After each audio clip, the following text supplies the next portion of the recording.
ఒక ముల్లా పంది ఇప్పుడు ఇక్కడికి వస్తున్నాడు అమిత్ షా నువ్వు రిజర్వేషన్లు ఎత్తేస్తా అని చెప్పలేదా? రిజర్వేషన్లు ఎత్తేస్తా అని చెప్పి ముస్లింలకు మేము రిజర్వేషన్లు ఎత్తేస్తాం, నీ పార్టీ ఓడే ఇవాళ రాజ్యాంగాన్ని నేను రద్దు చేస్తా అంటున్న దరిద్రుడా. నేనంటున్నా రాజ్యాంగాన్ని రద్దు చేస్తే బీజేపీలోని పాతాళంలోకి తొక్కుడనే విషయాన్ని గుర్తుపెట్టుకొని మీరందరూ కూడా. నేనంటున్నా మిత్రులారా, రాముణ్ణి మొక్కుడే బీజేపీని తొక్కుడే అనే విషయాన్ని మీరు గుర్తుపెట్టుకోరు. ఎవడప్ప సొమ్మిరా రిజర్వేషన్లు? మోడీ ఇచ్చిందా? అమిత్ షా ఇచ్చిందా? ఆర్ఎస్ఎస్ ఇచ్చిందా? బీజేపీ ఇచ్చిందా? ఇవాళ మీరు రిజర్వేషన్లు రద్దు చేస్తామంటాం. రాజశేఖర్ రెడ్డి గారు ఎవరికి రిజర్వేషన్లు ఇచ్చిండు? ముస్లింలలో వెనుకబడిన తరగతులకు రిజర్వేషన్లు ఇచ్చిండు. ముస్లిం రిజర్వేషన్లు ఇచ్చామని చెప్తాడు దరిద్రుడు అమిత్ షా. నేను అంటున్నా మిత్రులారా, ఈరోజు వాడే మన రాష్ట్ర ముఖ్యమంత్రి మీదకి ఇవాళ పోలీసులు పంపించిండు.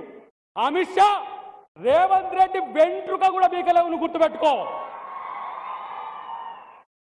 నీవు ఫేక్ వీడియో లక్షలు తయారు చేసిన నీ పార్టీ లక్షలు తయారు చేసి గాంధీ కుటుంబం మీద, సోనియా గాంధీ గారి మీద, కాంగ్రెస్ మీద ఇలా అబద్ధాలు చెప్పిన మీరు ఎవరో ఫేక్ వీడియో క్రియేట్ చేస్తే రేవంత్ రెడ్డి గారి మీద హోంశాఖ ఇవాళ కేసు పెడుతుంది. ఢిల్లీ పోలీసులు గాంధీ భవన్కి వస్తారు. అంటే మీరు అబద్ధాలు ఫేకులు చెప్పిన వాళ్ళు మీరైతే రేవంత్ రెడ్డి గారి మీదకి వస్తున్న పరిస్థితి మేము చూస్తున్నాం. ఒక విషయం మిత్రులారా గుర్తుపెట్టుకోండి, ఇవాళ ఇక్కడ ఇది కొమరం భీం గడ్డ నిజామాన్ని తన్ని తరిమి కొట్టిన గడ్డ ఇది. ఇవాళ బీజేపీని తరిమి కొట్టిన గ్లేమో మనం ఆలోచించండి. నేను అంటున్నా ఇవాళ మేము హిందువులం అంటున్నారు. ఏం రాముడు మీకు చిన్నయ్యా? సీత మీకేమైనా చిన్నమ్మారా? లేకపోతే రాముడి వంశంలో ఎవరో పుట్టినరా మీరు? దీనికి హిందూ అంటే తెలియదు, హిందూ మతం ఎప్పుడు పుట్టిందో తెలియదు, రాముడు ఏం చేసిందో తెలియదు.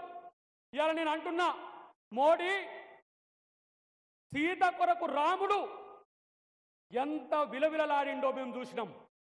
ఇవాళ నీ సీతమ్మను నువ్వు ఏలుకోవట్లే, నువ్వు మోడీవి, నీ భార్యను కూడా ఏలుకోలేనివి. ఈ దేశం ఎట్లా వెళ్తావో మీరు ఆలోచించాల్సిన అవసరం ఉన్నది. ఏక్ నిరంజన్ గాడు సీతారాముడ సమేత లక్ష్మణుడితో కూడిన ఆంజనేయుని మనం భద్రాచలం రామాలయంలో పెట్టుకున్నాం. ఏడ్చే రాముణ్ణి బాలరాముణ్ణి అని చెప్పి అలా రామాలయం కట్టినాం.